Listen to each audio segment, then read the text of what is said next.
I feel like I probably am a polar opposite of you because I'm extremely flawed and extremely confused. I think I might have a multiple personality issue happening.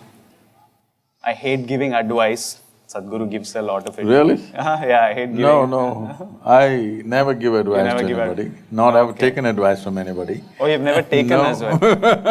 Because I never took advice, I never give advice. Okay. So there I've gone wrong. And I think a lot of issues, like I blame human nature in general for a lot of our misgivings. And I have like lots of doubts, questions, fears. And usually like you're drawn to some sort of people, you build a relation, you trust them, and usually these are the people you go to with your fears, with your doubts.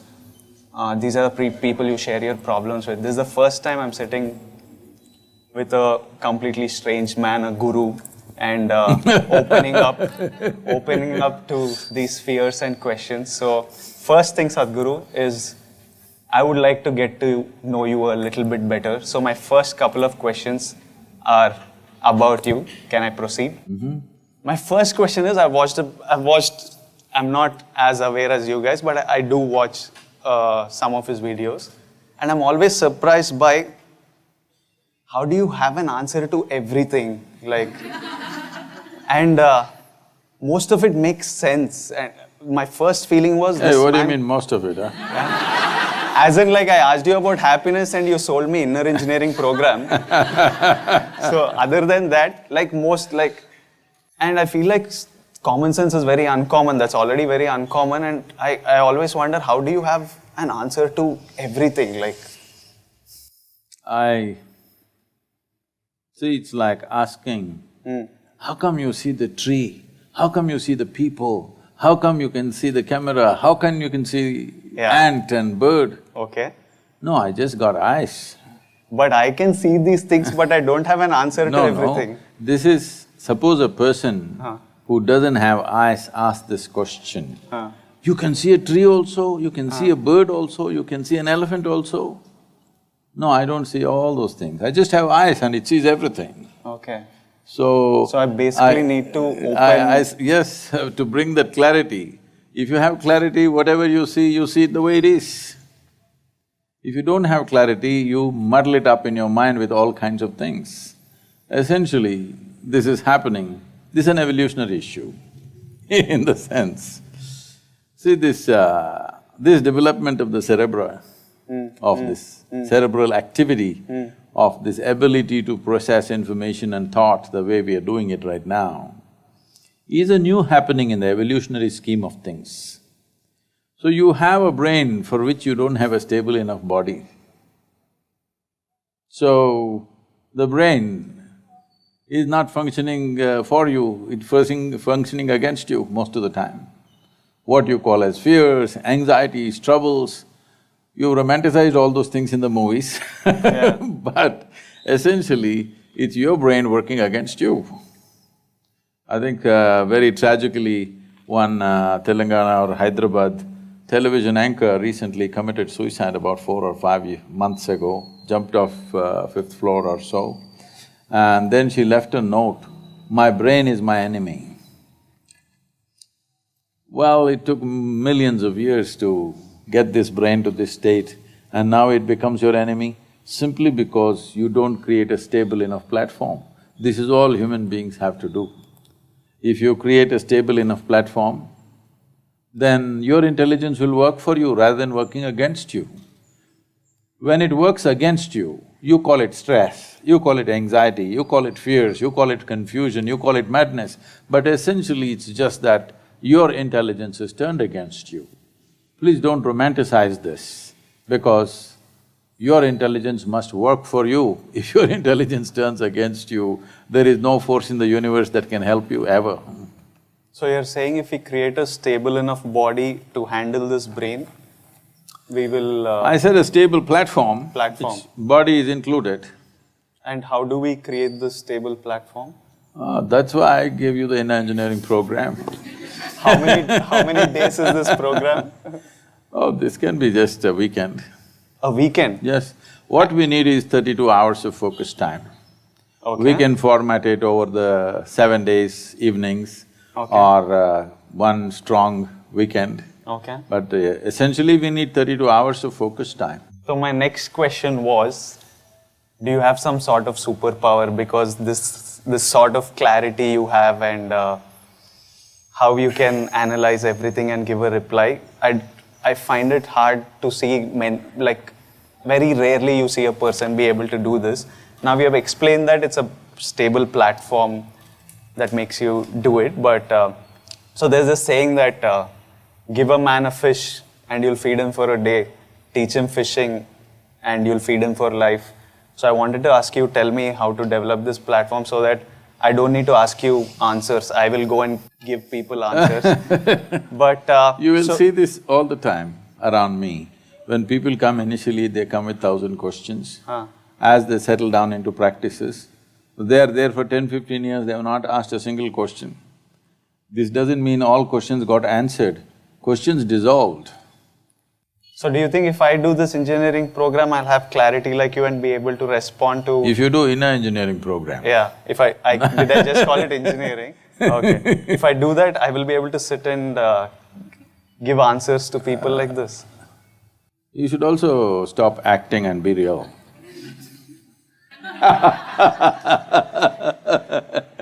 I'm real. Okay. But can you make it clear to me? Because I really want to sit yes, and… this also can grow.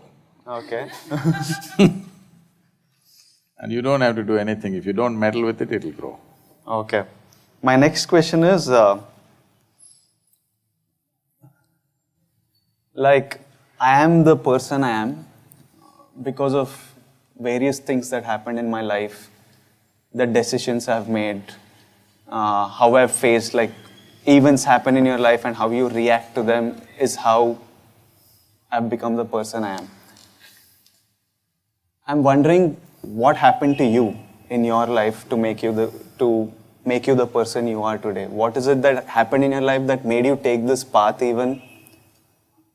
Or why you're sitting there and I'm sitting here? Maybe if those incidents… I think we have the same kind of chair, just to make sure. Why you're giving the answers and I'm asking the questions? Because you have questions.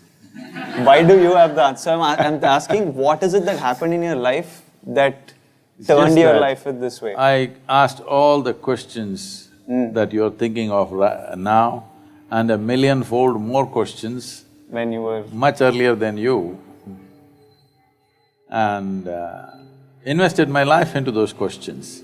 Did not ask those questions casually. Did not go and ask somebody else, what about this, what about that?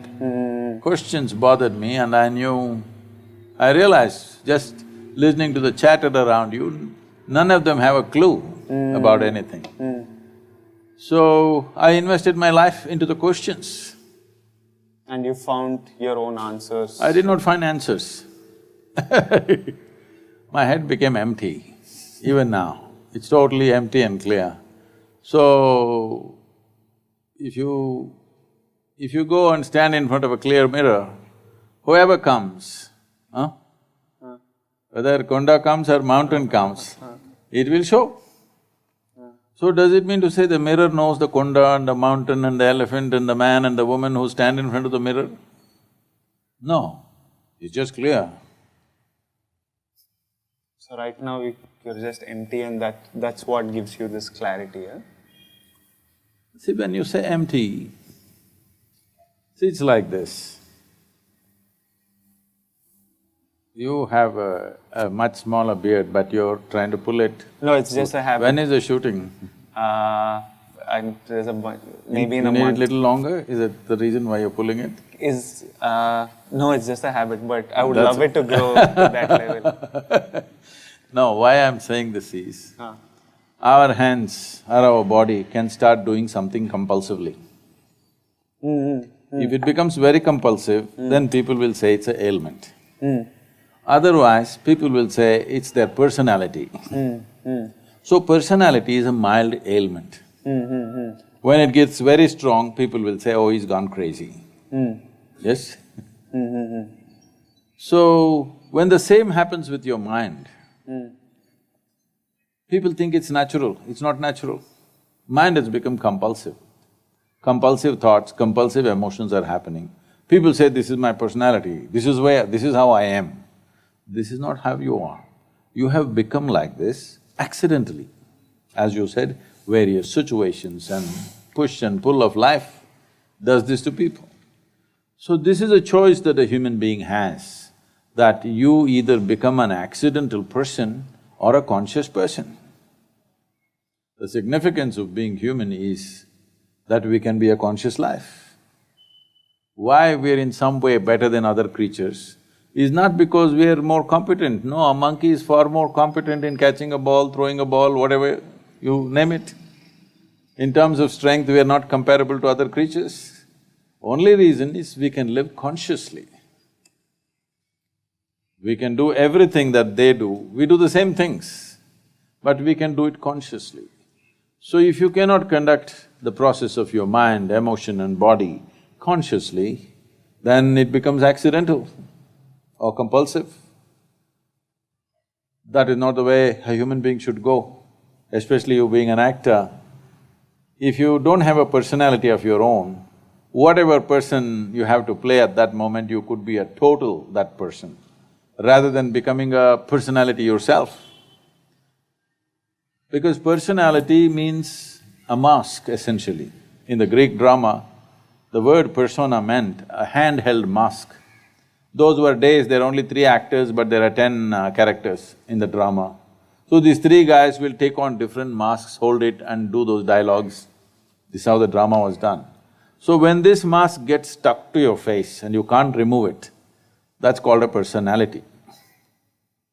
So why do you need a personality? To do different kinds of activity, you need different kinds of personality. People who've been around me for long enough, they have this trouble of seeing me. I will warn them, see, I'm going to change my persona now. Watch out, I'm going to change everything about me, don't think I've lost it and don't fall off, hang on. Well, some people have the wisdom to hang on, some people will lose it and they'll fall off.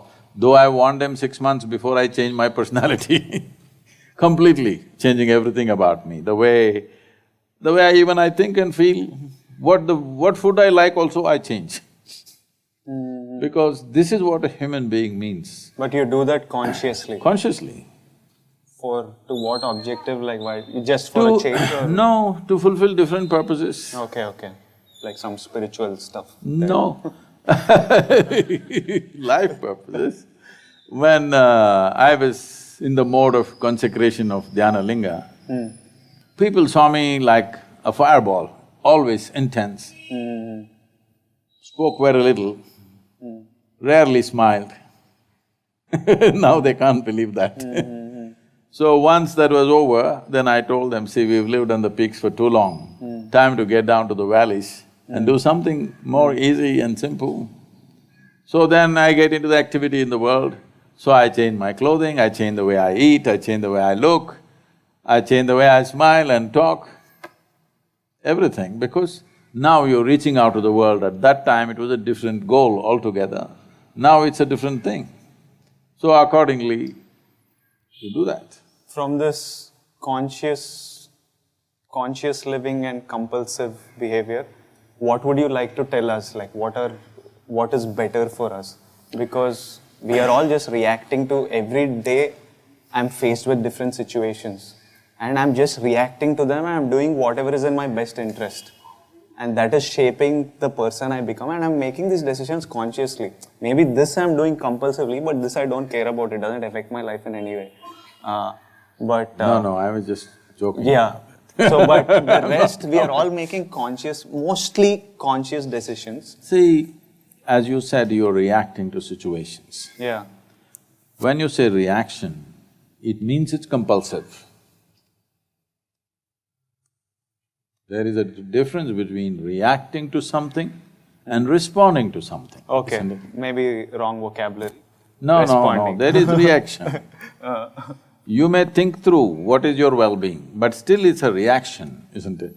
No, we are also responding to You're situations. also… nobody is 100% this or that. Let's not misunderstand. Somebody is all up there and somebody is all down here. There's no such thing. Every human being rises and goes down, up and down happening. But the fundamental thing is, in a day, from the moment you got up today till this moment, hardly a quarter of the day is gone. How much of your thought, emotion, physical activity has been conscious? Including your breath and heartbeat and everything else. Oh, if I have to sit and be… but this is supposed to be involuntary, no? Breath and stuff. It is involuntary, but are you conscious is the question. Are you conscious of your breath now, every breath? See, ask… you can inquire, anybody can inquire, people who are around me, traveling with me. Have they ever seen me doing any exercise? Do you know in the car while we were driving, you would do this with your mustache? No, yes, that is because today it is all little flared up and before I come to the camera, even now I am doing it. In Tamil Nadu, This is some also television… conscious, it's not like me. No, in Tamil Nadu, some television channels are using… because this is always a problem because I've never cut these things. Okay. So I have to do this before I go in front of the camera. Okay. And now one Tamil Nadu channel uses a promotional where I'm doing like this. Okay. And they made it, projected it in a completely different way. I'm like challenging the people like this. I'm not challenging anybody, I'm straightening out my mustache. Because if I do this or this, it can make my very face look Different, like this. Yeah. So instead of cutting, I'm spending little time on doing this, not separate time when I'm driving. No time wasted. Yeah. So now I'll move on to the first question. From beard to… From beard to… it's actually quite a smooth transition, but I think this is the most important question that's bothering the youth today, and it's not only our nation but across the world. Everyone's wondering how to stop hair fall.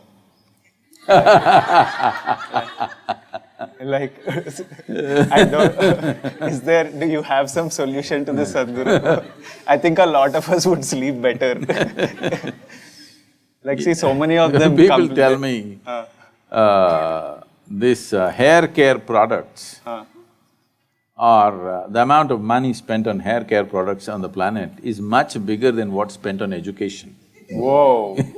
See how much we are concerned about our hair. See, I think you must learn from this tree, see how it's growing its hair. It's lucky that it's growing, for us it's falling. I think my effort is to shift their focus from their hair to their head. Okay, so we still don't have a solution for hair fall. Right now it's about the head. Well, if you keep the head cool, the hair may not fall. May not. Well, generally not. Okay. Why did your hair fall? Oh, because my hair… because for years, for almost 8 years or so, I wore badly designed helmets. Oh, you're a biker, no? Okay. Literally 18-20 hours I was in a helmet, and helmets were not well designed, they were sitting here on the top. They should be holding here, but they were sitting on the top. And I've never cared about my hair. It doesn't bother you. There's no hair care. If it's gone, life becomes so much simpler. You don't even have to carry a comb with you. Right now I don't have a mirror with me, but I don't even need a comb if the hair goes off, no problem at all. So Sometimes I'm searching for a rubber band, so all those problems will go away, I have no issue. So if you have hair fall, relax. As long as you've got a Lesser head, problem. working head, as long as you have a working head, why are you concerned about the hair? I'm an actor, so I'm concerned mostly people for… See, if you lose your hair, you can wear whatever kind of wig you want. No. So I've divided this question session into certain categories so that it's simpler. So, the first category I've kind of called it life, just random miscellaneous questions.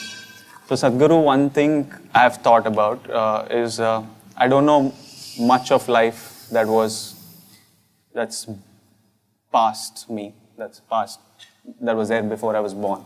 I don't know of a future after me. I know of the life I have. So I wondered if the purpose of life is to just live and to live it fully according to my whim and fancy? Because this is one thing I know I have with me. So my question is,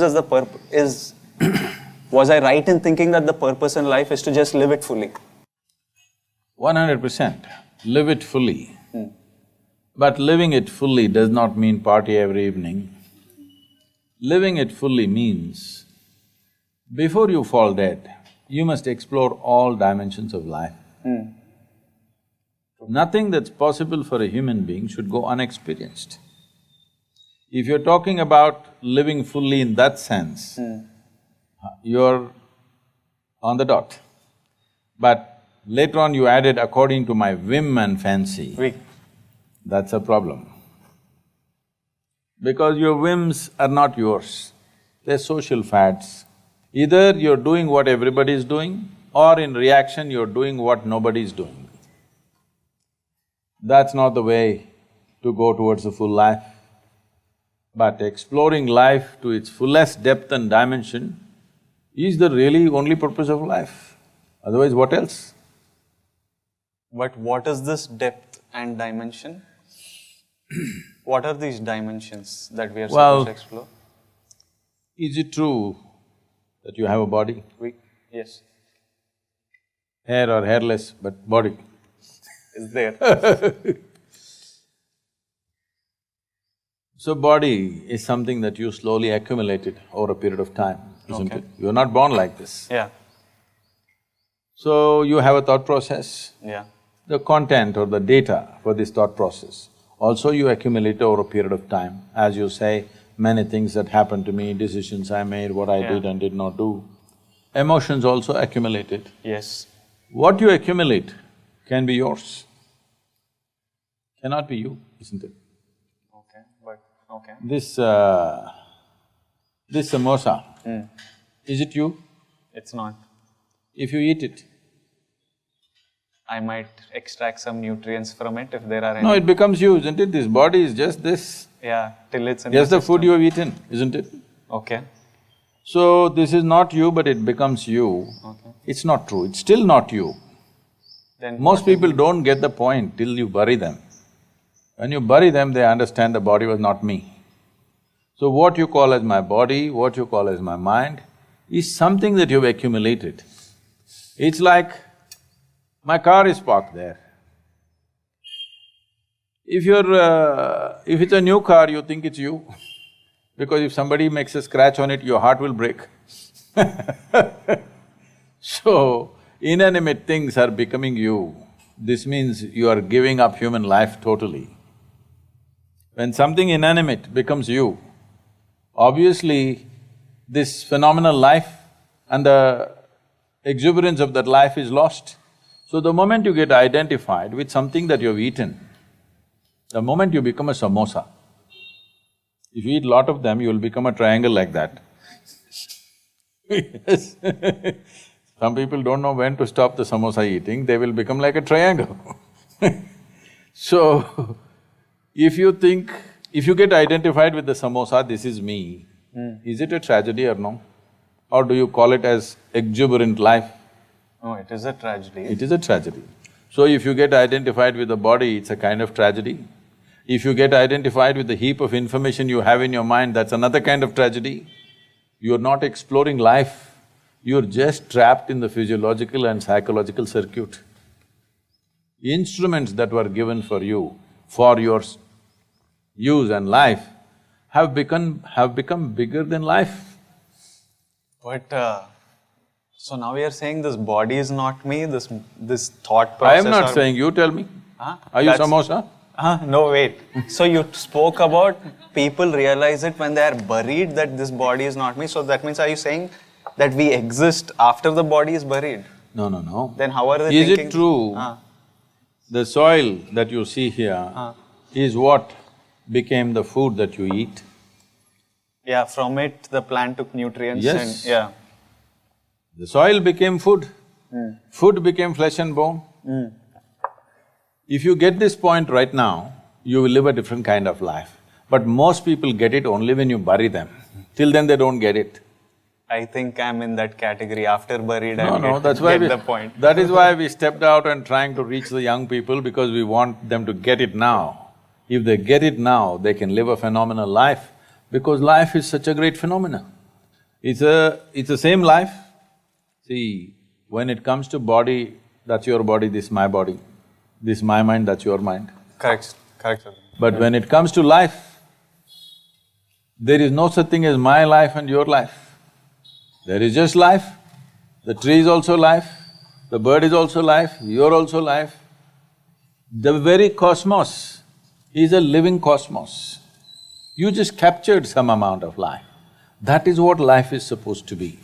Life does not… See, today when people say, my life, you're supposed to understand, they're talking about their career, they're talking about their relationships, they're talking about their car, they're talking about their home, they're talking about their dog, they're talking about something else, the accessories of life. These are all accessories of life, including your body and your mind. The life is the most precious and the most phenomenal thing happening here. But that is not even in your experience. What are you talking about living life completely? Yeah, because this body and mind is a thing we know, we can see, we can experience and feel reaction to this life you're talking about. I don't know what it is even, none of us know. See, that is like saying, I can't see the air I breathe, so I will live without the air.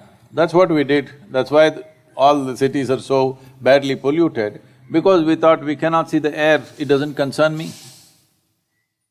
When you suffocate, it concerns you, right? So I can feel it when I'm suffocating or This also, take a deep you will breath. also feel it when life is exiting.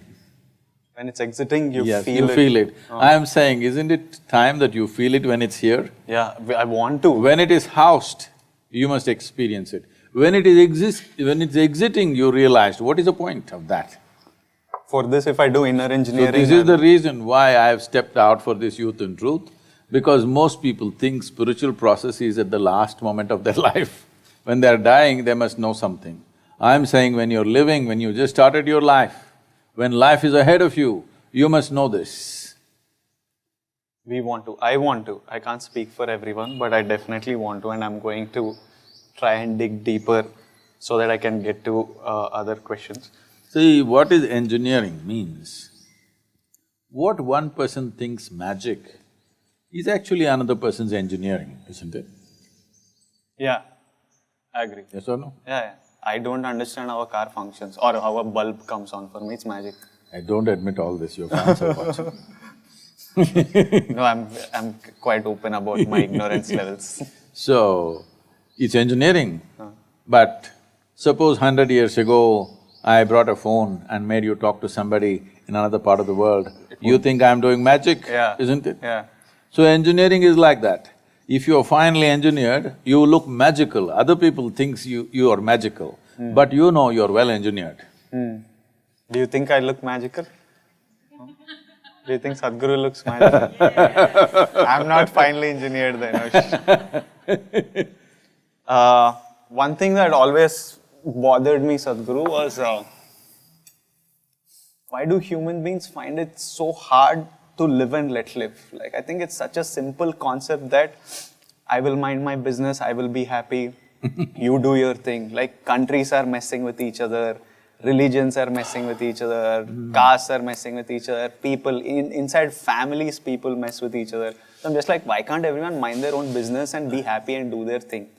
So why is that's living… a very simplistic desire.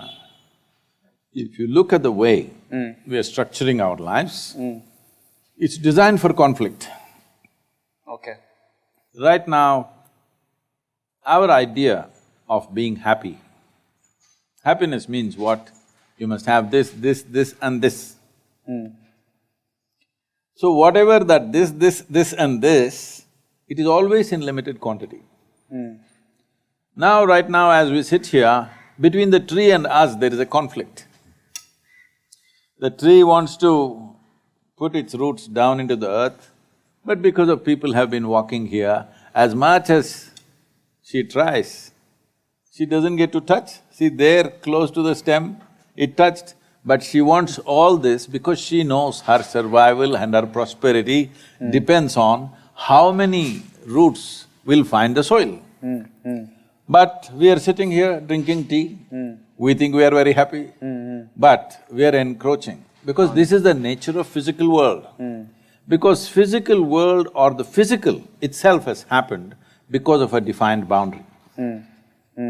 Now, through the physical world, you're trying to achieve something which is not physical in nature. Your happiness was never physical, your joy was never physical, your love was never physical, it's something that you experienced. Certain pleasantness of life within you, which you gave names to it. But now you're trying to achieve the non-physical through physical means, and now as you expand, you will find it doesn't matter if you remove all the trees on the planet, still you're not happy. Not even healthy after some time, forget about happy. So this is always happening. Once we relate our experience of life to what we have and don't have, now conflict is inevitable, because what you can have is always limited. Physical is always going to be limited because it's a world of boundaries. Without boundary, there's no physicality, isn't it? Without a defined boundary, there's no physicality. Now, you are a Deverakonda. Well, your ancestors settled for a small kingdom, but if you give them little power, they would like to occupy the next kingdom. In the history books, we will write, I come from the Vijayanagar empire. In the history books, if you read what glorious victories our Krishna Devaraya had, we are all very proud of it. But victories are never glorious, that's what the history books say. Victory is shameful, brings a whole lot of death, injury, widows, orphans. This is how victory is achieved always in a war, isn't it? Yeah. Because those who won write the history, they will describe it as glorious. Yeah. But those who lost, Misery. usually those who lost more people, more wealth, more misery, everything. Yeah. So, when we are looking at it this way, that our happiness is in having more, then conflict between individuals, conflict between communities, conflict between nations is inevitable. So this is why spiritual processes become important. This is why do you think I'm coming and meeting all of you film stars and business leaders, all kinds of influencers, is because we want to make spiritual process the mainstream. Spiritual process does not mean looking up, looking down. Your experience of life should transcend the limitations of physical. Something beyond physical, if it's your living experience, you will see and you will do your physical to the extent it's necessary, not to a point of conflict. So you're saying because of limited resources and greed… No, because of limited experience. See, right now your entire experience is rooted in body and mind. Yeah. Physicality, isn't it? Yeah. But physicality wants to expand limitlessly. If you want to expand limitlessly, see, just ask anybody. Right now they have a little property, they want to make a little bigger property. But this is more for security than just constant expansion for most of us. Like I can make a bunch of money with what I'm doing, but I know that I just want like maybe 2 houses and 1 car. Why does one man need 2 houses? For my parents. That's okay. Yeah. You can have 10 also, that's not my concern. Yeah, so All I'm saying not is, constantly expanding. No, you will expand. See, your expansion may not be in property. See, if you know money, you will think only unlimited money. If you know property, you'll think unlimited property. If you know knowledge, unlimited knowledge. If you know fame, you will look at unlimited fame. So, whatever your currency may be, but you can't stop human beings from expanding. So, how much expansion does one want? If I make you, instead of Deverakonda, I'll make you the king of this planet, will you be fulfilled? No. Because you will look at the other planets, you look at the other galaxies. As in first I'll say I don't want to be king of the planet, I don't… No, I'm not planning to make you. Suppose we make you the king of the planet, immediately you will look up, what about the moon? What about the sun? What about the galaxy? This is the nature of human being, because human being wants to expand, nothing wrong with it. It is just that wrong means is being employed, in the sense, you want to expand limitlessly, but you're choosing the dimension of boundaries to expand limitlessly. Okay, so you're saying… What you're seeking is boundlessness, but you're seeking it through boundaries of physicality. So unless your experience of life goes beyond your physical self, this is how it'll always be. Conflict is inevitable. But then this is something most of us will never end up That is why we are saying, why this effort right now to touch the youth, to touch the world, is to bring what is called as, in Tamil Nadu we said, Orusattu Anmikam, one-drop spirituality.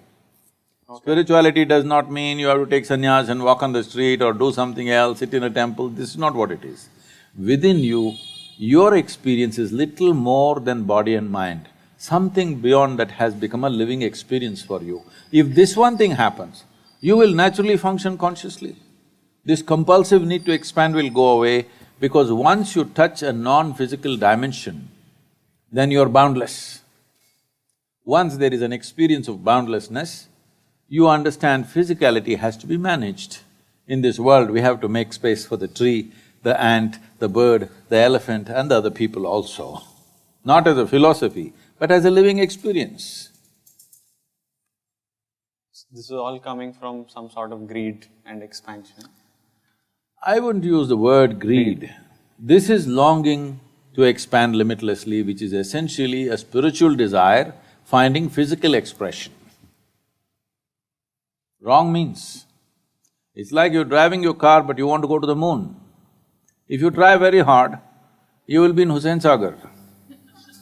Maybe we are doing it unconsciously. Totally unconsciously. This need to expand is very unconscious. See, the need to expand is wonderful, otherwise human beings wouldn't progress. But it's being conducted unconsciously, and we have misunderstood this longing to expand limitlessly as a physical need, because right now our experience is limited to physical self. So, this is one question in the segment that comes from a boy called Bapu Chaitanya. So Bapu wanted me to ask you, is being patriotic or is patriotism good? See, a nation is an artificial situation we have created in the world. What is the ideal? Well, it would be fantastic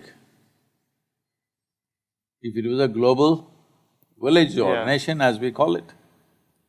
But will the globe happen without management? So for management we need… No, we anyway have to have a leader. Yeah. Now, should we have an Indian leader, African leader, American leader? Question will come. Then fight will start. That's how nations have happened. Who should manage which part of the world? Because we could never agree that who should manage the whole world. So we made it into small parts, well over 200 parts. Well, we could strive to make 4 or 5 nations in the world instead of 200 nations at some point. Now European Union is there, similarly we can make an American Union, an Asian Union and make just 3 or 4 nations. It looks like a good possibility, but there is also a prospect that if they get heavily armed, if 2 continents go to war with each other, there'll be no small wars, there'll always be only world wars. So in some ways, the way it's broken, it's okay because it's broken on cultural lines, linguistic lines, so many things, religion, this, that, in so many ways it's broken, it's best to preserve that. Now, is patriotism a good thing? Patriotism means an emotion towards your nationality or your nation. See, do you believe that you can build a family without investing your emotion? As in, build a family, maybe not. Have a family, yes. But build a family, no. Well, I was not talking about an arrangement. I'm saying, can you really get the best out of the people around you, whom you call as family, if you do not invest your emotion in that? We can't. No. So when you can't build a nation of 4 people, family is a nation of 4 people. If you can't build a nation of 4 people, how are you supposed to build a nation of 125 crore people without investing emotion in it? Is this emotion ultimate? No, but it is an immediate need. And a nation is the largest amount of humanity volume of humanity that you can handle right now. 125 crore or 1.25 billion people is a world by itself. So do you need emotion? Yes. This emotion must be graduated as a nation grows into different levels of evolution. Right now, we have a nation where over 400 million people have not eaten properly yet. Even today there is a report in the newspapers saying that the World Health Organization says the most underdeveloped children on the planet are in India. We are not dying anymore, but we are underdeveloped. Skeletal system is not growing fully. From first day, they have not eaten properly. The necessary nutrients are not there to develop a full-scale human being. So we are creating underdeveloped humanity, which is not a small crime, it's a crime. This crime is on all of us, all right? This crime is on all of us that our children are all stunted. We have the maximum number of stunted human beings on the planet right now. When it's like this is not a time for debate whether we should invest our emotion or not. Still after 70 years, daily we have issues on our borders. Daily soldiers are dying, all right? Yes. If only, if you tell all the soldiers who are standing, because I've been engaged with the armed forces, with the BSF, with the Indian Army, Coast Guard and all of them, ITBP, all these people, if you only tell them, I've been to Siachen, I've met the Siachen warriors on the yoga day. If you look at the hardship they're going through on a daily basis, not fighting the enemy, just the natural elements, at 22,000 feet, camping out there, continuously being there 12 months of the year, if you just tell them this nation doesn't mean anything to them, at least they can go back to their families. When a man stands there on the border, willingly to sacrifice his own life, willing to widow his wife, willing to orphan his own children, is it a small thing? Have you even understood what we're talking about? So if you tell them, we are not interested in the country, they can also go home and do their own thing. So, these are different levels of evolution in a country. Right now, sovereignty of the nation is constantly under threat. And millions of people, nearly 500 million people are not even fed properly. In this state, we need a lot of patriotism, you know? Every one of us should be Bharat Mata ki Jai right now. Let us say in another 25 years, all these people are fed, everybody's comfortable and well-to-do, everybody's getting the education and the nutrition and stuff, then you must downscale your patriotism a little bit. Let's say tomorrow it all becomes Asia, Europe, everything becomes very friendly, it's all business and no war, we will lower our militaries and everything, nuclear arms are down, then you can further lower your patriotism, down. Someday if it's such a situation comes, we can live here without even thinking I'm Indian. Will be wonderful day, but that's far away. Right now you need it. You need it in full force because the sovereignty of the nation is in trouble and half the people have not even eaten properly. What are you talking about?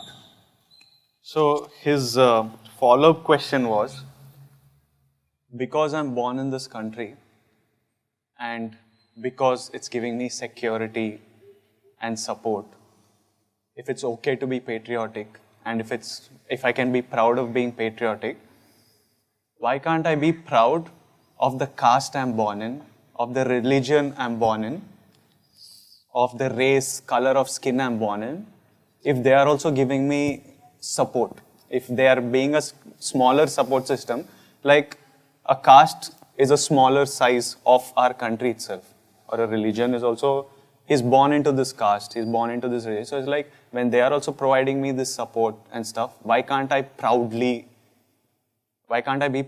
into the caste? Because nation is like geography divided on geographical lines, this is divided on caste lines. See, all these things that you mentioned of nationality, caste, religion, language, ethnicity, color of my skin, all these are… A human being is a composite of all these things. Yeah. You cannot exclude any one of them. Right now, the mode in the country is such, there's an English saying called throwing the baby with the bathwater. You know how this term came? This term came because at that time, in a cold country like England, the families had bath only once a year. Okay. How's that for you? Not in India, okay? Even 10,000 years ago, we were still having bath every day, but English had bath only once a year. Okay. Because a cold country, from October onwards, it's cold, cold, cold, only end of May, June, mid-June. Okay. So at that time, they have a family bath, so big bathtub. First, the man of the house will take the dip. If that guy goes in and comes out, it's already turned dark. Not because he lost his skin color, because 1 year of muck. Yeah. Then all the men in the house go, then the women go, then the babies, children and babies go. So it happened sometimes that there are so many children and everything, they put them in this big tub which is murky, you can't see anything. When they want to throw the water out, some babies got thrown out. This entire thing of carrying a bride carrying a bouquet came from this culture because the bride smells so bad. She has to have a flower bouquet, otherwise you can't go near her. This is all this is the fragrance of the flower made her attractive. Otherwise, she's quite… because she's gone into the tub after all these men. Oh, after all the… So, we are throwing the baby with the bath water. In this culture, the caste and creed was created as a transference of knowledge and skills. Yeah. Because we understood in those days that whatever skills a father has, he is naturally prejudiced in favor of his children. Yes. So he will teach it in a best possible way to his own children. Yeah.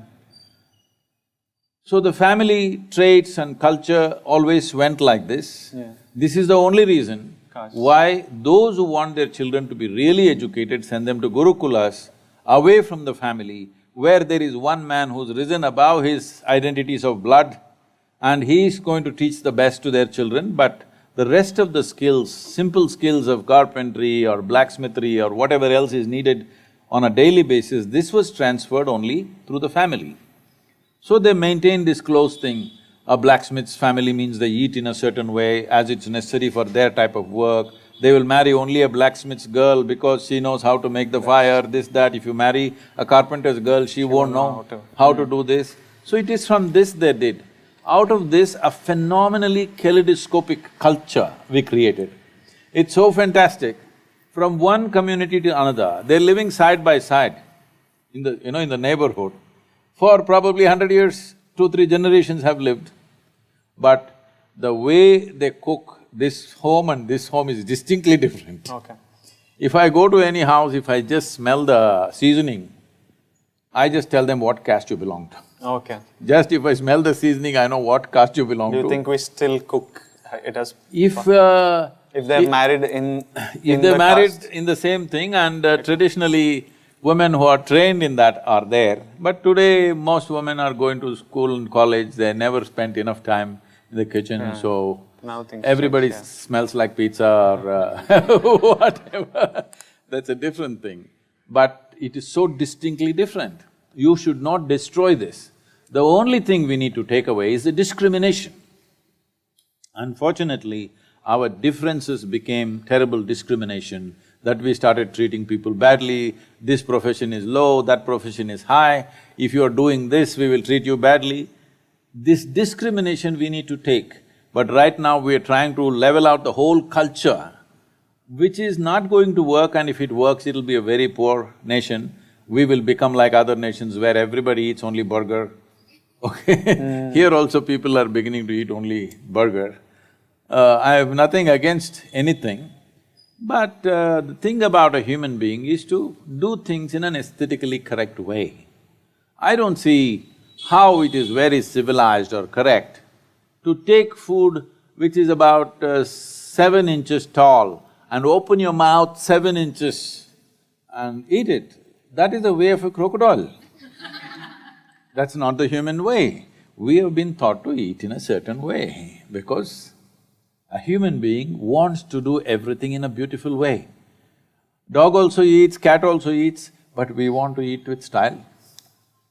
We not only want to nourish ourselves, we also want to make it into an aesthetic process in our life. If those things are taken away from our life, what is the point in the name of leveling out the society? Well, if you make everybody into monkeys, we will all become same, of course. You just have to genetically push back everybody to be a monkey, we'll all be one kind of monkeys. That is not the intent. It is perfectly fine to be proud of your culture, to be proud of whatever you belong to, but if you have the sense to appreciate how other people are different, you also appreciate the difference. They are different and you must appreciate the difference. World is colorful, India is as colorful as it is only because all of us are so different.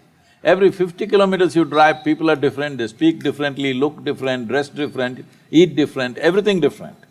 So it's fantastic, we must keep this color in the country. This color has not come just like that, 10,000 years of maturity to get this color. We should not destroy this colorful nation by believing in some kind of a silly, leveling out business.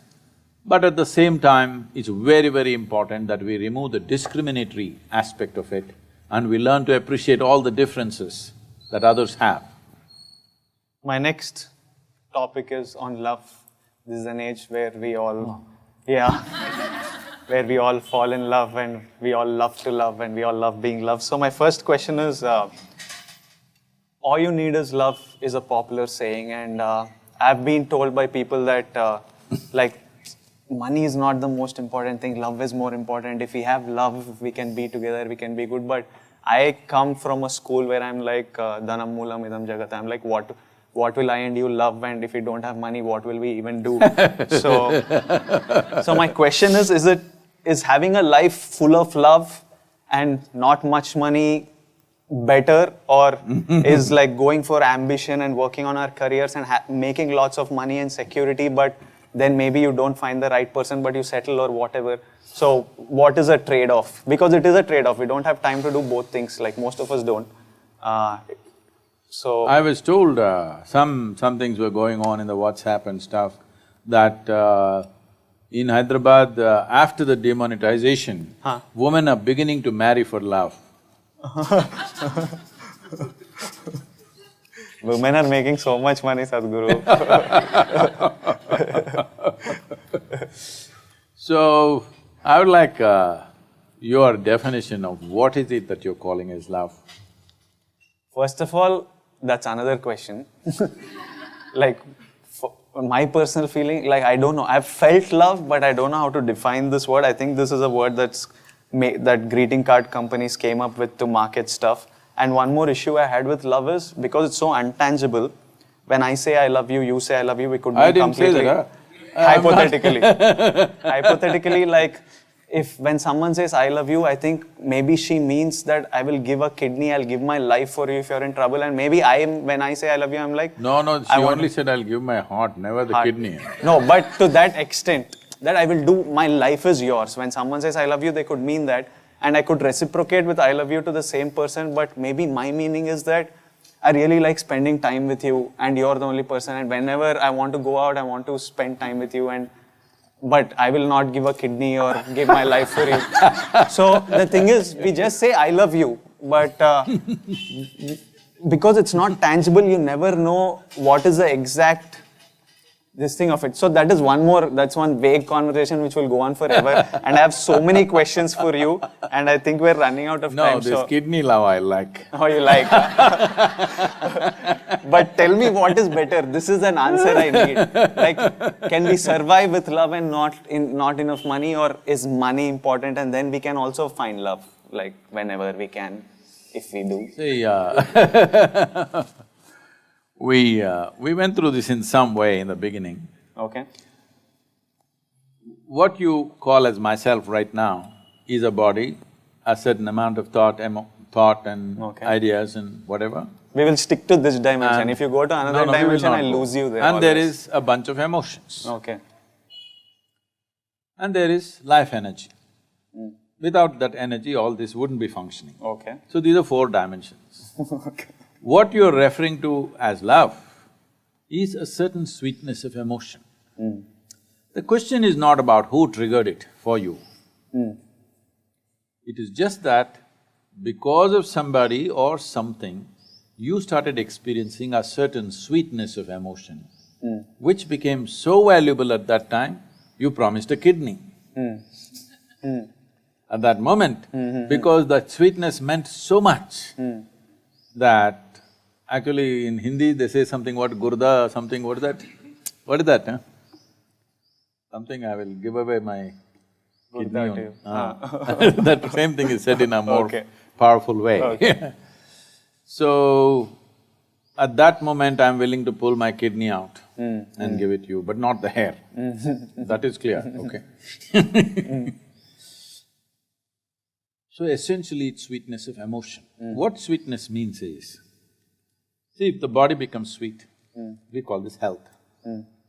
You feel healthy because there is a certain sweetness in the body, pleasantness. Sweetness is pleasantness, isn't it? You call something sweet because you say, oh, she's so sweet, because she's pleasant. For you, in your experience, she is pleasant, so you say it is sweet. So, if your body becomes pleasant, we call this health.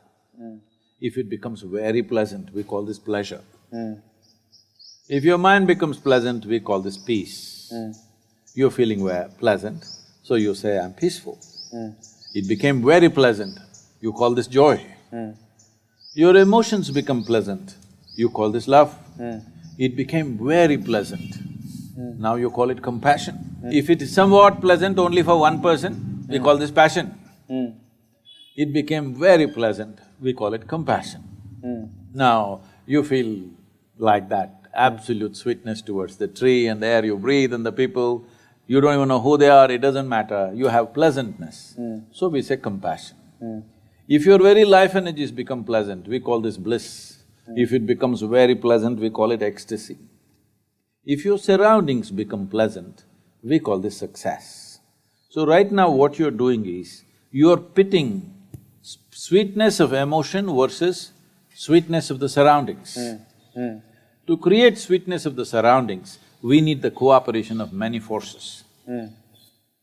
Situations have to cooperate, people have to cooperate, many things have to fall into place, otherwise success doesn't happen. Pleasantness of surroundings will not happen unless there is a skill to it, there's a talent to it, there's a certain amount of management to it, there are many things. But the sweetness of the body, the sweetness of the mind, the sweetness of the emotion and the sweetness of your energy must be 100% you are making, isn't it? Yes or no? The sweetness of the surroundings, everybody has a stake, all of them will play a role in this. But the other four dimensions, the sweetness should be managed by you. So if you are in charge of that, then you would keep this always profusely sweet. Your mind, your emotion, your body, everything, you would keep it that way. Then all these struggles wouldn't even be relevant to you. This is one dimension. Money is a means to facilitate external situations. Love is a means to create internal pleasantness. How can you use a bathroom spray to make global warming go? Can you? I can't. It doesn't work like that, I'm saying. Yeah, it doesn't. What I'm saying is, the sweetness of inside or sweetness of surroundings both require time to build that sweetness. No. Huh? Like if I have to be successful in my… Sweetness of outside needs time, energy, effort, resource. Like a relationship needs nurturing, you need to spend time with that is a different thing. This is what I'm trying to distinguish. See, love is what happens within you. This is the sweetness of your heart. Relationship is… sometimes it's hard work. Oh, when I'm talking about love, I'm not talking spiritual, this is all No, relationship. I'm not talking only, anything everything. spiritual. There's nothing spiritual, this is emotion. Okay. See, right now, you're smiling. Yeah. Is it spiritual or just a regular smiler? Spiritual dimension I don't understand. That is I'm what, full you ground. don't have to understand that because you don't even have to name it that. All I'm saying is, if your body is feeling pleasant, you feel smile. healthy Yeah. and nice. If your mind is feeling pleasant, you feel peaceful and joyful. If your emotion is feeling pleasant, you feel loving and compassionate. So, Why do you want to call it spiritual, non-spiritual nonsense? There's no such thing. So right now you sit here, you have very sweet emotion, not towards anything or anybody, you're just sitting here, sweet emotions. Has it happened to you? Nobody need to be there, just like that. If there is something, you share it. If there is nothing, you can sit here with a very sweet emotion. Now relationship is hard work. That is external success. You have to build it, you have to manage it, there are many aspects to it. While the other person may be looking at your external situations too, all right? They're not just looking at the sweetness of your heart, they're also looking at what you're wearing, what you're driving, how you are, who you are, everything they're looking at it. Yeah. So, a relationship involves those dimensions, you cannot say it is completely free of that. Well, when the Gurda thing happens, maybe little bit they will cross that. But it doesn't mean it's completely free of that, no. It's always involved, physical things are involved, isn't it? This sweetness, what did you call love? Sweetness of the heart. Sweetness of your emotion. Sweetness of my emotion, if it happens with 2-3 people, then… It cannot happen with 2-3 people, it can only happen within you. Okay. It only happens within you. If it is happening within me… No, 3 people are stimulating it. 3 people may be stimulating it. Okay. I am asking you, do you want to be a push-start machine or a self-start machine? Self-start? Self-start means your sweetness must be turned on by you. If you want to share it, you can share it. If you don't want to share it, you don't share it. But you must be sweet for your own self, not for some… See, love is not about somebody, it's the pleasantness of your existence, isn't it? Is it not important? Forget about other people, relationship stuff. But is it not important if you sit here, you are pleasant by your own nature, somebody need not come and poke you and crank you to be pleasant?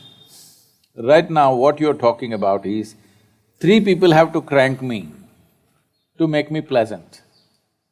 A very poor machine. You remember the old ambassadors? Yeah. Always they parked down slope, because morning you have to push. Now all the cars are self-start. Improvement, technological improvement or no?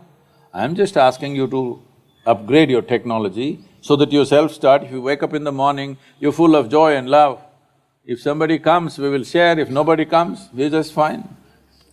One more question related to this in a very utilitarian, very basic, inhuman level. Our mind and eyes haven't been… You're also human, mate. Don't you call me inhuman, So, once when I was in my intermediate, and this is where your hormones are going through the roof, and this is mostly where you're attracted to the opposite sex or the same sex, depending on your choice. Once my dad sat me down and he told me, Vijay, if you buy a bottle of water, you can drink it, you can close the cap, you can keep it half full, you can know that when I reach that place I still have half a bottle of water, you can drink it to the last sip, you can refill it if you want, it's always with you. But if you fall in love with a girl, she's not an object, she's a person, and unlike an object, she has her own feelings, her own emotions, and she can develop likes and dislikes that might not suit you. She might make decisions that you might not think are in your best interest because she has her own life and she has her own choices. So I was like, what he was trying to do was, he was telling me, focus on your career now, because that will always, if you work towards it, it will always pay back. And for love, once you're settled and stuff, you can spend time on it. Right now it's about career. If I was a girl, he would tell me the same thing about a boy. So it again comes back to this question about, on a very real level, that we have, so many of us have to make these choices, where do we pursue ambition with all our intensity and time and energy, or do we, when you find the right person, do you try and… It's hard to find this balance though, because it's very competitive these days, and you have to give it all to survival's you need to work harder to beat the competition and survive. Don't go on the competition trip, I'll come to it. So, like nurturing a relationship versus nurturing ambition, like this was something he said. So I wanted to know your thoughts on that. Like, was he off the mark? Was he off the point? Was he… No, in his own way, what he's trying to tell you is, there is a time to build yourself and there is a time to live. If you try to live too early, then life may not stay with you.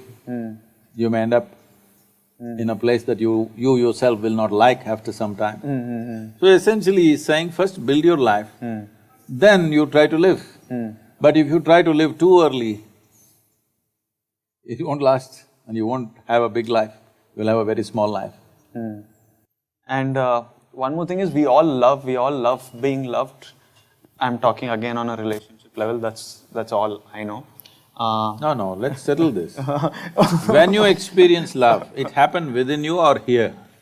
I know you in the movies you're showing all those heart marks flowing this way and that way in Instagram and all that, but when you felt it, it happened within you or outside of you? It happened within me, but as a response to something. In stimulation.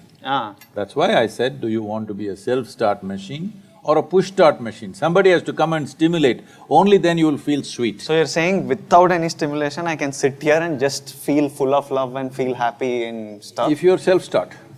Whoa, that must be a cool place to be at, like to See, feel it is cool. It must be a cool place to be at. We have to try and get there someday, like. That's why in engineering. But first have to pay rents.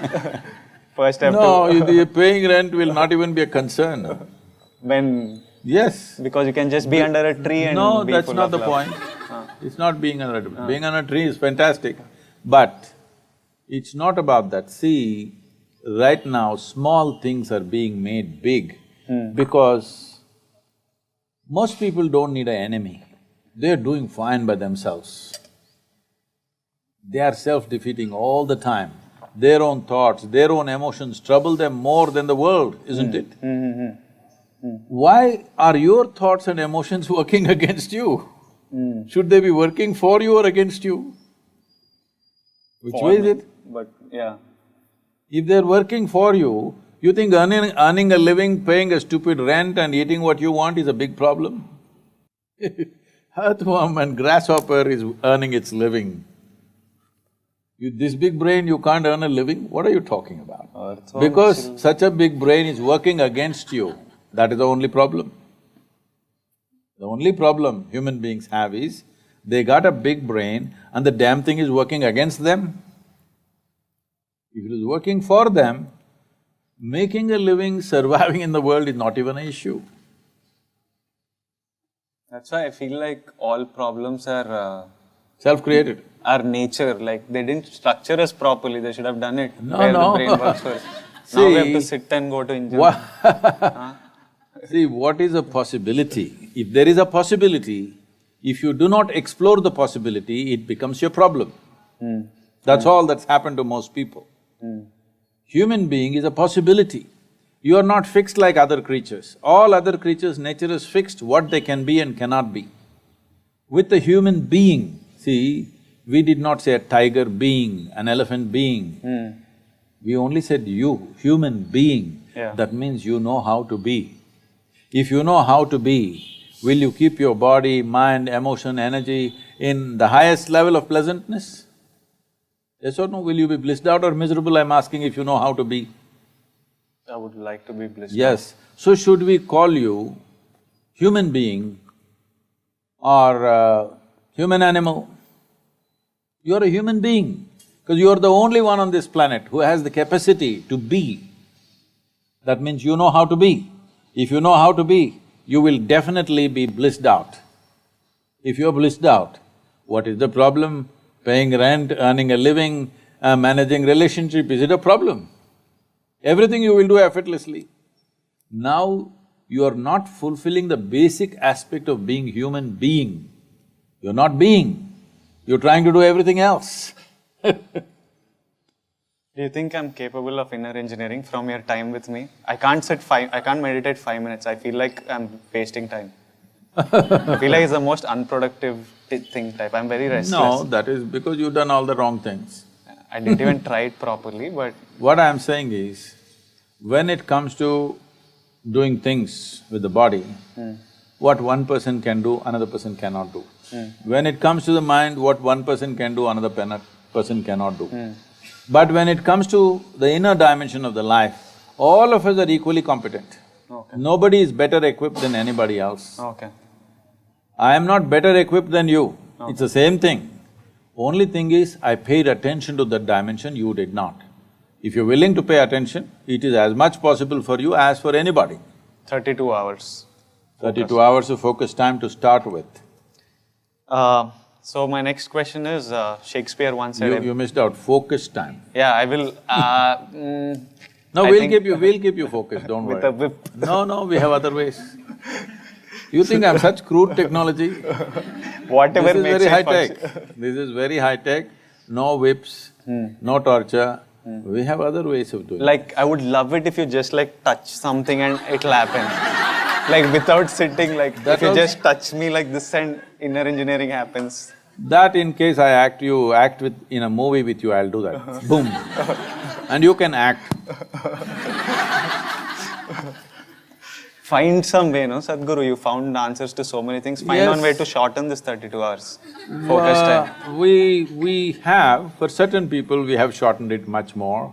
Okay. But generally, for most people, 32 hours. Okay. You must understand, normally in engineering, in ancient times, used to be 12 years. Oh. One solar cycle, 12 and a quarter years you must stay with the Guru. From 12 and a quarter years, 32 hours I have made it. Good job. If I you feel reduce it reassured. any further, it'll become ridiculous. So, Shakespeare once said, everybody's somebody's fool. In the…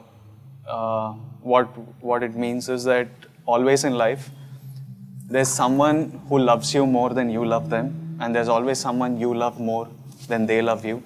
So, a lot of people I've met are in situations where they have to choose between the one that loves them or the one that they I thought love. that happened only in the London society, it's happening in Hyderabad also. Here also, everywhere it's happening. Because now we are meeting a lot of more people, I interaction, understand, but why exposure. don't you pick the one that you want? Why are you in the wrong place all the time? Pick the one that you want. No, you are saying you love somebody, but she loves somebody else, and That's how life is, no, so unfortunately. that is because you're making all the wrong choices, obviously. No, but it's nature. It's not nature, do not It is. do not make… Haven't you all met someone who loves you more than you love them and who you love more than they love you? Sometimes there is love both ways. No. You just tell me in one line what is a better. Stay with the one who loves you more or see, the one you want to this be. is not a prescription. All I'm saying is, why are we continuously going this way when we want to go this way? If you want to go this way, please go this way. You want to go this way, you go this way. Now it is one Now what B. you're… I'm like, which way? What you're asking is this better or this better? Yeah. There's no such thing. No direction in the world is better than the other. No person in the world is better than the other. If you put your heart into something, it becomes wonderful. It is not the best thing. It is just that for you it's wonderful because you invested your involvement. But from there, if they don't invest, gone, no, Sadhguru? Like, That gives you a lot of freedom. So you're just saying hit and trial method, like go for it. No, I'm your saying energy. that gives you a lot of freedom because you experience love and they don't, and they won't bind you, it's very wonderful. It's not, Sadhguru. It's not at all wonderful. Because you are looking at a transaction. Transactions, you have to use your brains, not your heart. Okay. So there you have to think what is best for our future Yes, and… if it's a transaction, in transaction you have to use your brains. You're talking about a love affair. So there you have to use your heart. In a transaction, then you must use your brains. My next topic is one of the most controversial, but it's religion. Does religion serve any purpose, Sadhguru? Like in these times, like is there any purpose to religion? So you must understand this. In the East, in this culture, in India, we don't have a religion. We've never had a religion. Dharma, yes. Dharma means a law. We have laws. Right now, to drive on the street, there is a law. Between husband and wife, there is a dharma, a certain kind of law. You must maintain those things, otherwise, however close people are, things will go bad if you don't maintain certain things. Between father and son, there is a dharma. Between the king and the praja, there is a dharma. Like this we created. Of all these things, we said, these dharmas have to be debated in every generation and be amended and amended continuously. But there is one dharma that you do not amend. This is called as Sanatana Dharma, that means the eternal law. Sanatana Dharma does not mean a religion as it's being claimed today. It means an eternal law. What is an eternal law? Physical is always transforming, evolving, changing. So that cannot be an eternal law, you have to fix new laws. See, there was a time, suppose with an axe, within half a day if you can bring down this tree, you would be a hero in this village. Because just clearing the tree was such a big feat. Yeah. But today if you bring down this tree, if you as much as bring an axe, we're going to arrest you and throw you in the prison, all right? So now the dharma has changed because the situation has changed. When it was a time when the entire region was forest, to build your home, to build a village, if you could knock down a tree and make space for people to live, people thought you're a hero. But now if you cut the tree, you're the enemy of the people. So dharma has changed. So we said all the dharma should change, but one thing should not change, which is the eternal law. What is the eternal law about? A dimension which is not physical. Again. For that, there is no change of laws. It is the same law. So this is called as Swadharma or Sanatana Dharma. So the knowledge or the dharma of the self beyond the body is Sanatana Dharma. So that is what we valued most because that is permanent. Rest of the things are changing and evolving. All this culture got disrupted because continuous invasions for 1,000 years. Everything got disrupted. People who are repositories of this knowledge, everything were killed and all kinds of things we've gone through. Let's not revisit that.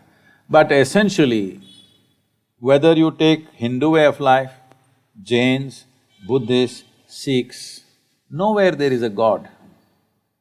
There's no God. All the people whom you worship are people who walked this geography at one time. Yes or no? In Telangana and Andhra Pradesh, there is history of Rama walking down to Sri Lanka and again walking up. People celebrate those places where he sat down, where he stayed for 2 days, where he did this and that, so many things. They were all just spreading this dharma or… No, they were just living their life. Unfortunately, their life occupied them with so many tragedies, kidnappings and wars and stuff. But I'm saying there is proof that they walked this planet, they walked this country.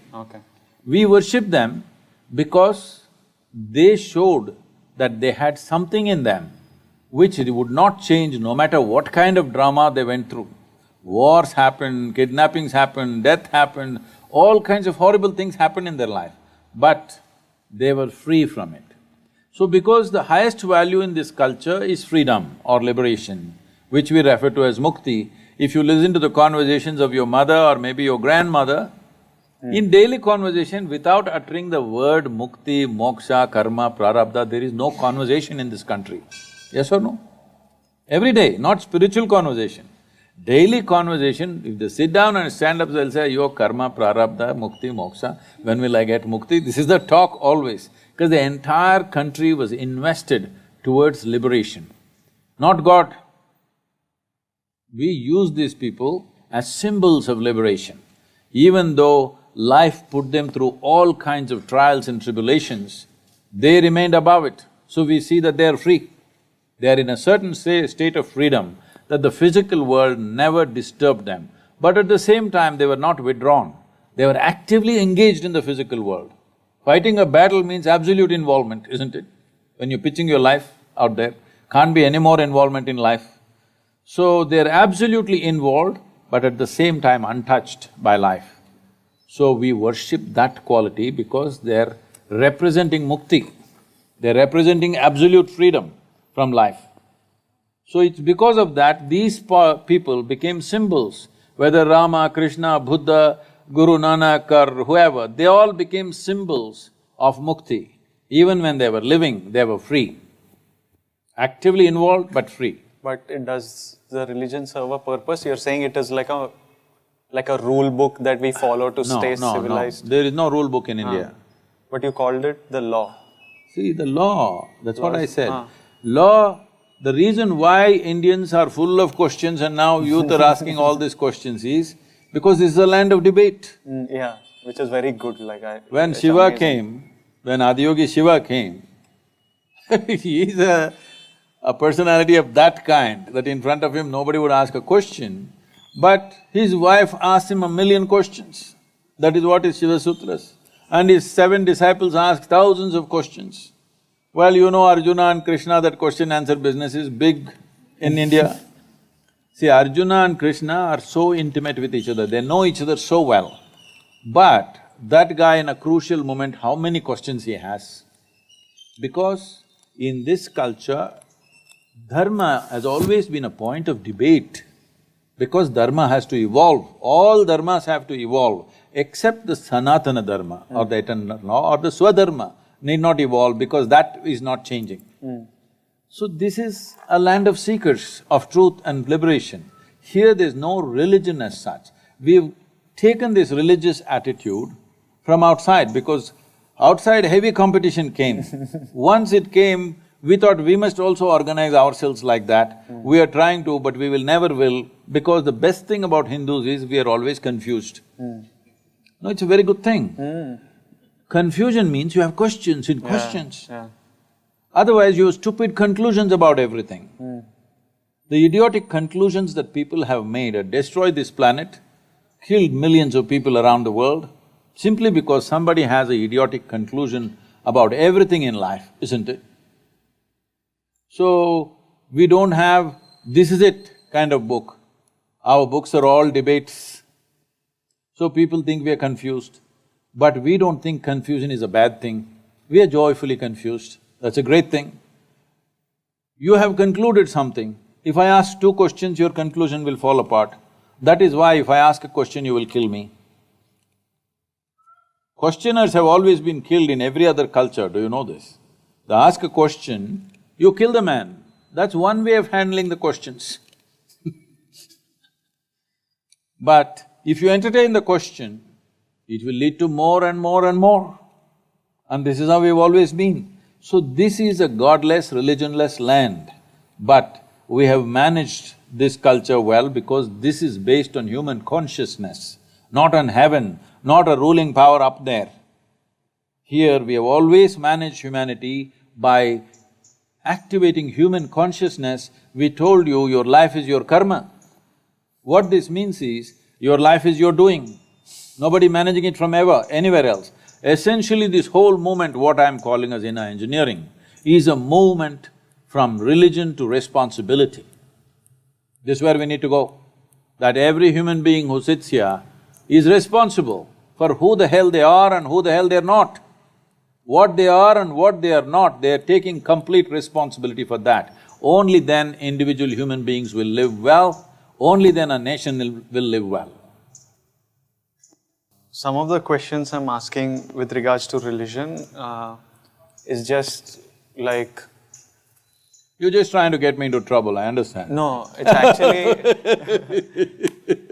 it's actually like you could say pass Sadhguru if you do not want, you can just say pass this question. No, but I you don't won't. pass any question because that's why I'm sitting in the police lines. Oh yeah, I know that. So like some of these questions come from across, I think the youth that follow me, especially my friends, come from across religions and cultures, and these are things everyone questions, from be you a Hindu, a Muslim or a Christian.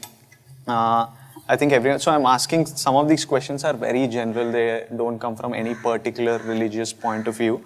One question I had is, do you think these loud religious processions or rallies or these chants and prayers that are pushed over loudspeakers across religions, Do you think it stems from some sort of insecurity or competition between religions? Is it necessary to have such a loud public display? Like, people have a problem with PDA, but if I hug someone or kiss someone, I'm at least not shouting.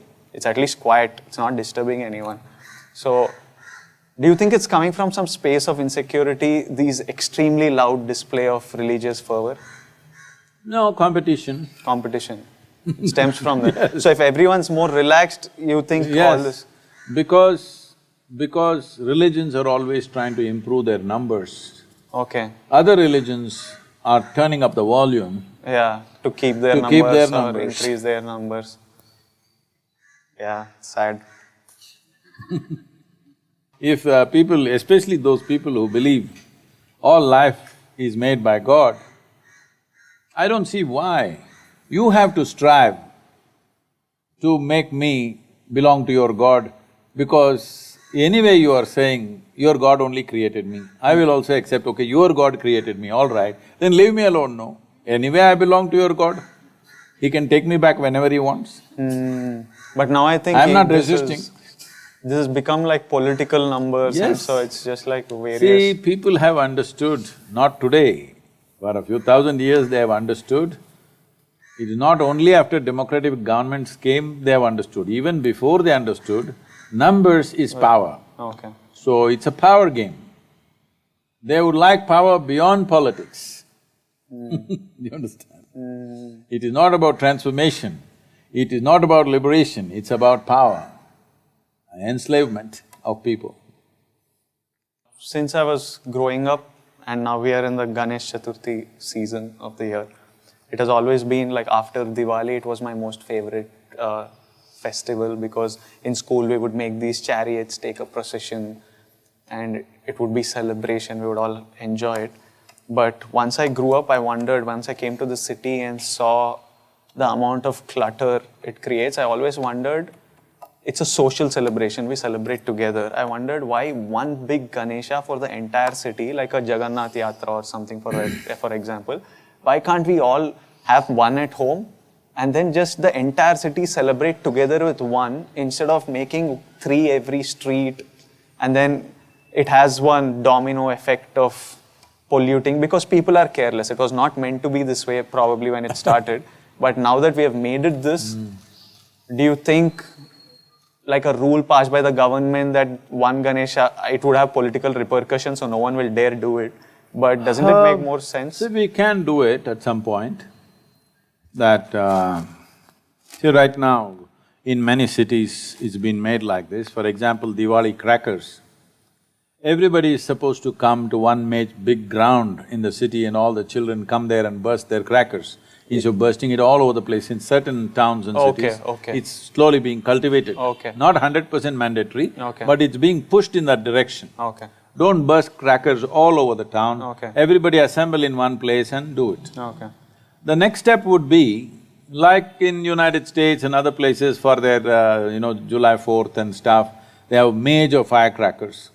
Suppose the city itself sets up 1 hour long, big, major, spectacular firecrackers, then people will come and watch. No, I don't think our thrill is about watching it as much as the adrenaline from that is holding what it I'm in saying. hand and throwing. See, the thing is, all the dum-dum ones, they can do it in their home.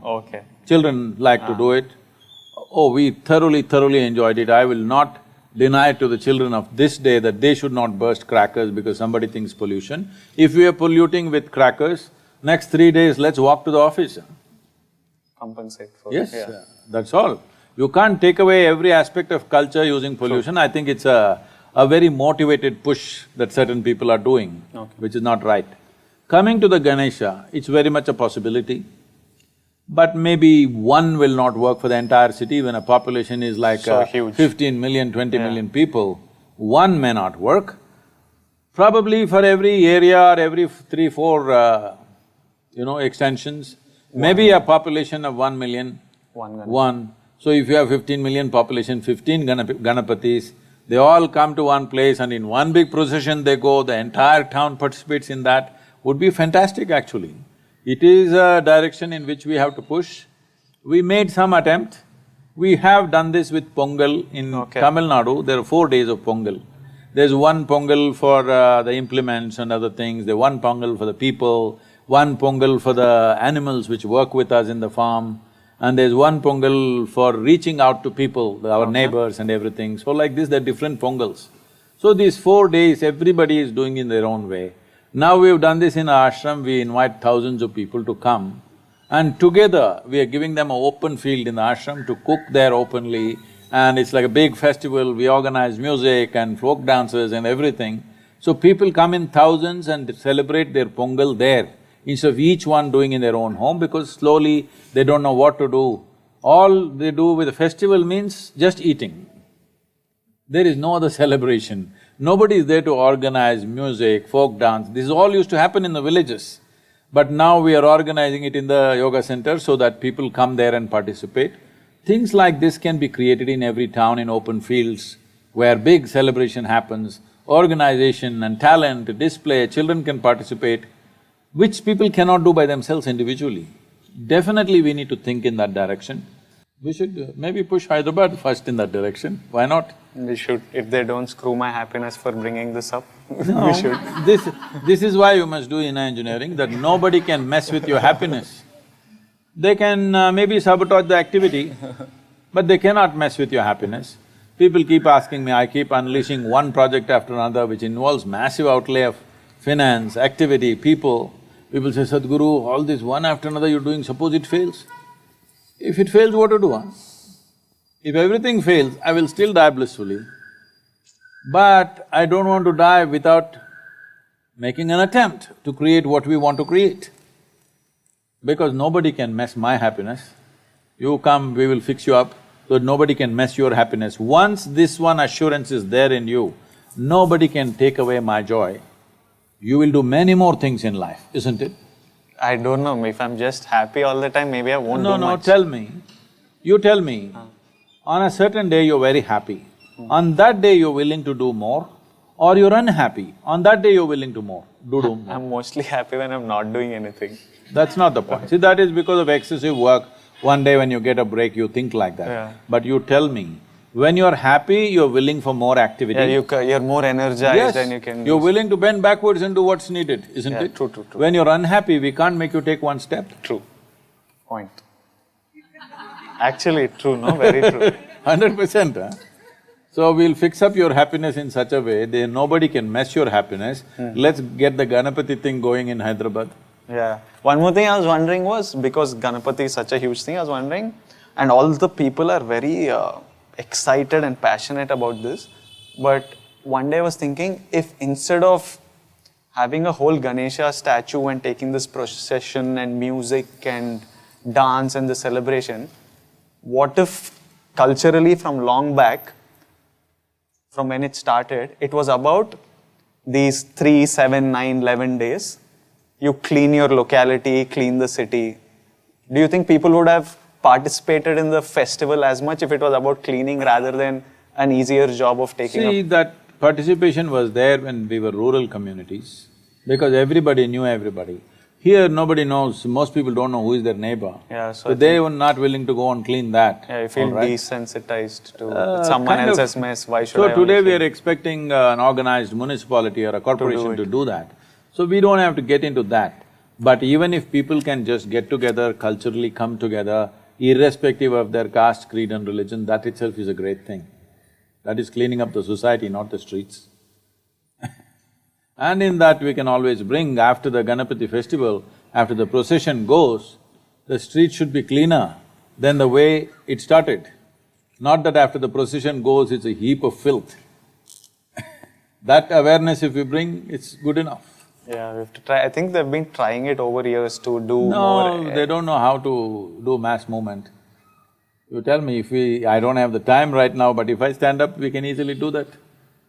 We should try and do. Isn't it save like a… Everybody keep one small Ganesha at home. Yeah. Bring your Ganesha and surrender to the big Ganesha in the locality. This big Ganesha, all of them start off at the same time, 15, 20 of them in the town. Everybody goes, everybody at least gets to walk 10 kilometers, which itself is a great feat. Yeah. They don't have to swim in Hussain Sagar, but at least they walk to it. That itself is a big thing. My next question is from a boy called Ganesh Kumar, which was Oh, oh yeah. So the question, this is related to family. So he was asking, should I care and be concerned and put effort towards family who don't care about you as much? They are my family, but they don't care. They don't show any sort of appreciation for what I do and how much effort I'm putting. And they're so distant. They don't even wish during festivals or and we all have relationships in life, be it friends, be it family, be it colleagues. Somehow some people just are not grateful for having you or don't give you the acknowledgement for the effort you put in towards this. So should you care enough to continue putting this effort towards them, or should you just cut them off from your life? I am the cut-off batch. Like, see, what you wish to do, how much you wish to do with individual people is an individual choice. It's not for me to say something without knowing the realities of your life. True. But in general, why should your caring stop?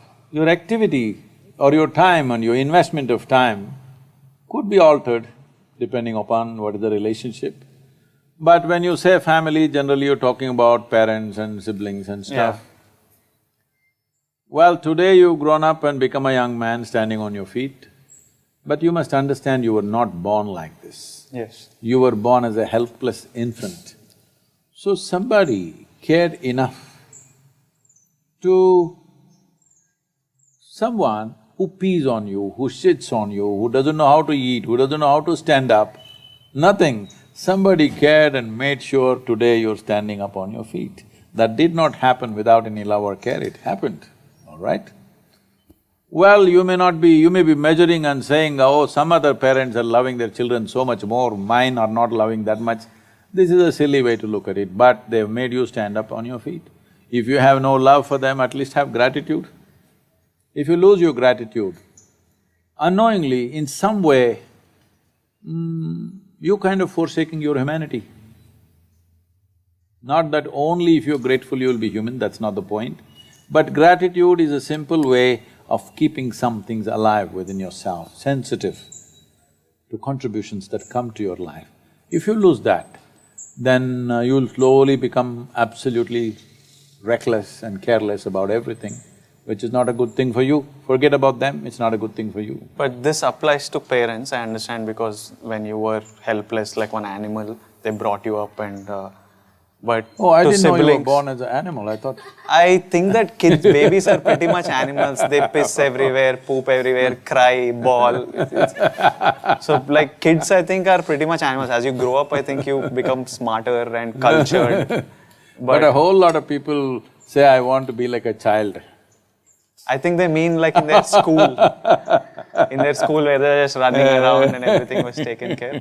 But I was asking you, like what you said, definitely we should be grateful for the people who brought you up, but what about siblings who didn't offer so much to your growth, or friends or work colleagues, for example?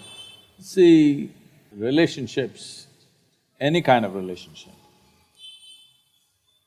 if we are straight about it, as you already mentioned once in this conversation, it's a kind of a transaction. Yeah. No transaction will continue for long if it is just one way. Yeah. In some way, both the parties have to benefit, only then it goes on, whether it's market or marriage, that's the reality. Yeah. Only if both the parties are benefiting, transactions will go on. Yeah. Otherwise, transactions will cease. Yeah. So for this, you don't have to think, I want to cut off, I stop caring. Why? If transactions don't go on, slowly things Die down by themselves. maybe not die down, maybe absent for some time, somewhere you meet them and boom, once again you can hug them for some time. I'm saying relationships need not be thought in terms of, okay, it's over, I'm going to cut it off. This is a silly way of doing things. When transactions don't work, slowly, so far, that's how it is. It's a wise way of handling life. My next… Otherwise, when you cut relationships consciously like that, I'm going to cut it, you will turn friends into enemies. What is that for? Enemies need a lot more management than friends. Yes. Okay. So, once I knew I was doing this and it was youth and truth, I decided to put up an interactive message so that I get representation from the youth as well and get some questions to ask you. A lot of them asked about Atma, some about happiness, and there was a overwhelming amount of messages coming, especially from Tamil Nadu, that were asking about the issue of land grabbing near your ashram. And I know that this question has been asked several times, and I think you have even given an answer, but there is still a feeling that land grabbing has happened, and I don't know where this is. I don't know the truth about any of this. I'm completely ignorant. I haven't read the actual accusation. They did not talk about the kidneys? Kidneys, no. Kidney grabbing, they didn't talk. Kidney grabbing, no. They've been going on with kidney grabbing for some time because it didn't work. Now they've come to land grabbing in the last 3 years. Oh, it's been In the going on last since 25 3 years, some campaign is going Okay. that I've killed 100 elephants, Okay. raised out a full rainforest. Nobody knows where the rainforest is, and I killed 100 elephants with just my bare hands. And I pull kidneys out, you better check it out, you might have lost one. And this land grab. I've said this openly, I shouldn't say it too often, but because you're saying young people from Tamil Nadu are asking, I'll invite these young people, your fans, ask them to make a group of whatever, 10, 20 people who are very smart. Okay. Let them come with all the maps and panchayat documents, everything. Anywhere, either private land, government land, forest land, 1 inch, not 1 acre, 1 inch, if Isha Foundation has grabbed 1 inch of land, this is the last you'll see of me, I'll leave the country. How… is that good enough? So, I'm this saying… will put out… No, I'm saying this is going on like this. People said, they campaigned, they made videos of how elephants are dying in the ashram, okay? All animated videos were made. Okay. They said full forest was removed. Then we put out the Google Maps. The land was not in our hands in 2006, it was somebody else's land. Later on we bought it. From 2006 onwards, there are Google Maps. We put out the Google Maps, it shows it's barren land. No vegetation. No. And you see the Google Maps from 2006 to now, has vegetation gone up or gone down? Well, before that there were no Google Maps. Check the panchayat records. All the survey numbers that we own today, just check the panchayat records from 1994, since we own these lands. What were the crops before 1994? Was that forest? Was it even trees? Or was it crops, dry crops mostly? Well, check the panchayat records, don't go by what I say. But without checking, young people, if they're interested in truth or they're interested in just slander, you have done enough slander. United Nations recognizes me as the ecological champion in the world, okay? We are part of their program. We have the highest ecological award in the country, Indira Gandhi Paryavaran Puraskar. Wildlife Trust of India says that not an inch has been taken. Forest Department in Tamil Nadu says there is absolutely no encroachment.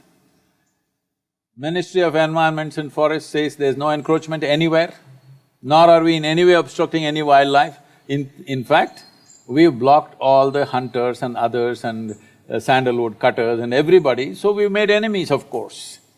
We made enemies from vested interests, and they're going on for last 25 years. Young people must be interested in truth. I will open all the records. Panchayat is there, forget about my records. I'll open the gates of ashram for you to come and stay there for a week and investigate everything. Talk to all the agencies concerned. If 1 inch is taken, only 1 inch, if it's taken, I'll leave. Is that good enough for the young people? Have all these been put out, the UNESCO? Everything is there on the website. Okay, oh, all the documents… Yes, everything awards, is etc. there. This just goes on simply because it's a motivated media. anonymous media on the social media thing, they just go on saying the same things. So if they're genuine, if these fans of yours are genuine youth concerned about the ecology, concerned about justice in Tamil Nadu, please let them come and investigate whichever way they want. I'll open the entire document segment, it's all digitized, our documents. We'll open the entire thing, you can look at it. Then go and refer to it in the panchayat documents, that is also reasonably digitized. If there is any encroachment, please show me. All agencies have found there is no encroachment. And above all, am I interested in a stupid piece of land that you have? This is because certain people want access to the forest and we are sitting there as a block because it's at the tri-junction. Tri-junction? Tri-junction means three state borders are there. Okay. There is certain activity going on. It is those people who are carrying on this campaign endlessly. And why, ask the police. Ask the police what all they've been doing, because they want access to the jungle. Because it has resources? No, they have their own other agendas. Okay. But if there is a really interested bunch of kids who really want to know and they can spread the word… I'm telling you, I will get right now I will keep you as the contact. I will… If there are 10-15 people, sensible people who have some knowledge about this, want to come and examine, I'll do it. But after that, you and your fans must openly speak, this is absolute rubbish. They will, these 10-15 and… Please. Yeah, they will.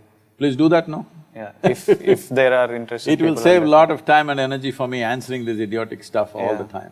Yeah. I think we could have done… If this wasn't an issue, we could have done one other question instead of this. Life is going waste because it's going on like this, the same thing. The Why I'm speaking like this is because young people who are with me, these are not people who come for money, these are volunteers. They came in their 20s and they worked hard to build this entire thing. You must come and see what we have built.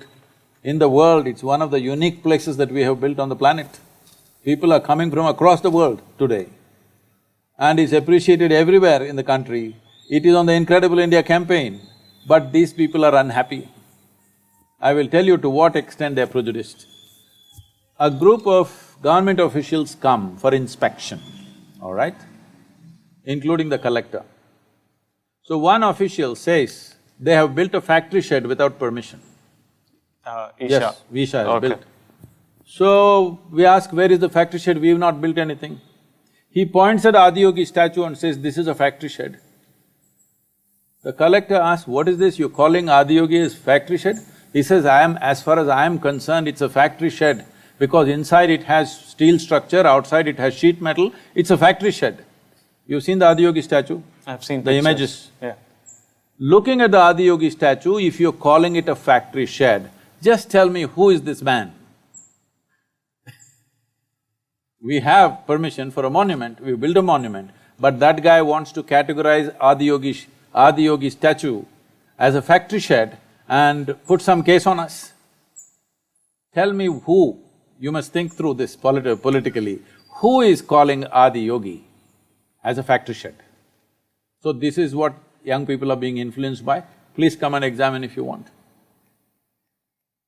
Whatever you want, all right? Done, and 15 years ago, how the mountain was, today how it is, how green it is. There are images. Oh, please check it out. No, don't believe me. The entire mountain has turned green. Who did it? You think all these idiots who are writing nonsense did it? Millions of trees have gone up on the mountain. Who did it? Please check it out. People ask, where is the proof you planted? Well, go walk into the mountain and see all the trees are 18, 20 years old. That doesn't happen in a forest, isn't it?